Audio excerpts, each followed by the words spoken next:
Good morning. എന്തൊക്കെയുണ്ട് വിശേഷം? സുഖമല്ലേ എല്ലാവർക്കും? അങ്ങനെ ഞങ്ങൾ പിന്നെ ഫുഡൊക്കെ കഴിഞ്ഞ സ്ഥിതിക്ക് ഒന്ന് കറങ്ങാമെന്ന് വിചാരിച്ച്. അപ്പോൾ നമ്മൾ ആ സെയിം ഓട്ടോ ചേട്ടനെ വിളിച്ച് ഫോർട്ട് കൊച്ചി ഒന്ന് കാണാൻ പോവാന്ന്. അങ്ങനെ നമ്മളിപ്പോൾ ആദ്യം വന്നത് സെൻറ്റ് ഫ്രാൻസിസ് ചർച്ചിലേക്കാണ്.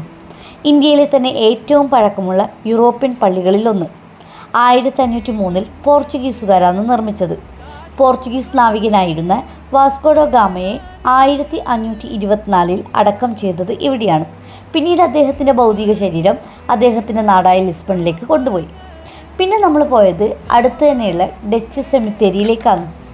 1724 സ്ഥാപിതമായ ഇന്ത്യയിലെ ഏറ്റവും പഴക്കമുള്ള ഡച്ച് സെമിത്തേരികളിൽ ഒന്നാണ് ഈ ഒരു സെമിത്തേരി. ഇവിടുത്തെ പ്രത്യേകത എന്ന് വെച്ചാൽ ഡച്ച് ഗവർണർമാരുടെയും ഉദ്യോഗസ്ഥരുടെയും ഉൾപ്പെടെ 104-ലധികം ശവകുടീരങ്ങളുണ്ട്. അതായത് ഇത് അവർക്ക് വേണ്ടി മാത്രമുള്ള ഒരു സെമിത്തേരി ആയിരുന്നു. അങ്ങനെ ഞങ്ങൾ അവിടെയൊക്കെ കണ്ട് ഇനി നമ്മൾ മറ്റൊരിടത്തേക്ക് പോവാം.